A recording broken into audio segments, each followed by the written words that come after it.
Welcome back, everybody. It's Friday, January 2nd, 2025. Today, let's update Birmingham's homicide total for the year. Since we leaned into that story so much in 24, it's only fair. Also, there's more security coming to the SNAP program, and it was hard for a lot of people to watch Alabama yesterday.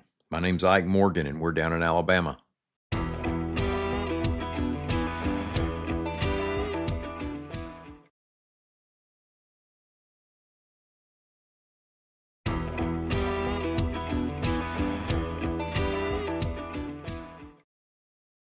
After a stream of horrific years for homicide totals in Birmingham, 2025 felt a little more typical as the number fell into double digits for the first time in a decade, reports AL.com's Carol Robinson.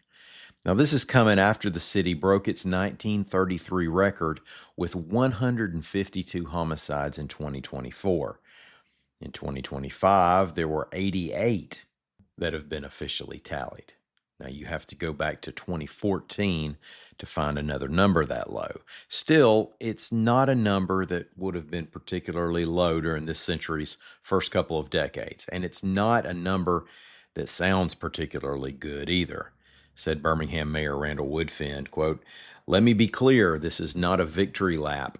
Every number is a person, a family, a community changed forever." Now, just as Birmingham homicides began to boom along with other cities' rates during 2020, last year's reduction is part of a national trend. New Orleans, New York, Detroit, Baltimore, Philadelphia, Oakland, and San Francisco are among cities that were reportedly expected to see their fewest murders in decades. An NPR report that came out just before Christmas estimated that nationally there had been about 20% fewer murders last year than in 24. Among the 88 homicides by Carroll's count were 11 that were ruled justified, 2 by police, 2 that were accidental, and 1 involving a victim who was shot in 2024 and then died last year.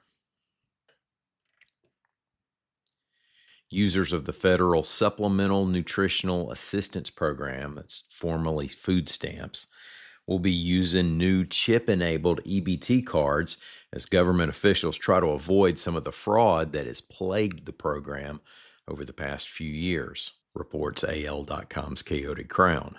Now, from May 23 to December 24, the state reimbursed recipients $15.9 million that had been lost through card skimming, cloning, phishing, and other kinds of theft and fraud. Nationally, from October 22 until December 24, a period of just over 2 years, $320 million of benefits were stolen. The Alabama Department of Human Resources will mail out the new cards after finishing a pilot program in 11 counties over the next month or two.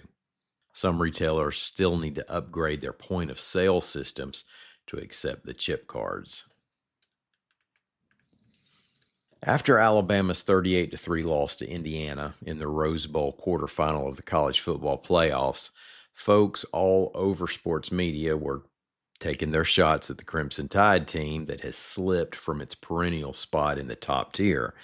Paul Feinbaum called it humiliating, reports AL.com's Mark Heim, and compared it to the worst loss since the Mike Dubose era. Kirk Herbstreit said the Tide has damaged its reputation. Stephen A. Smith predicted that Tide fans will wish Alabama coach Kalen DeBoer had left for the Michigan job.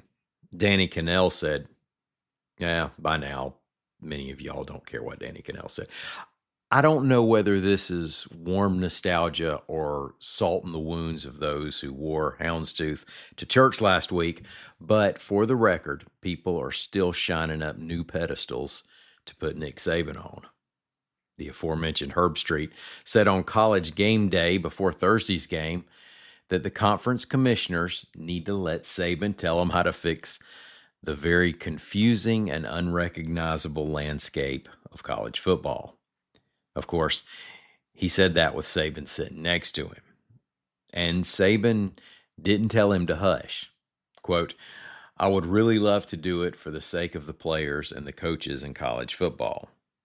Now, he also said He'd stem the chaos of the portal by moving it to May and starting spring practice after the portal closes.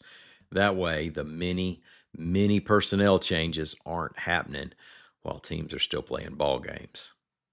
The immediate thought to that is, that sounds like solid logic. So since you're on a roll, Coach, what's step 2? Thank y'all so much for listening to us. Have a great weekend. We're going to be back Monday morning. Until then, y'all come see us anytime you can on the internet at al.com.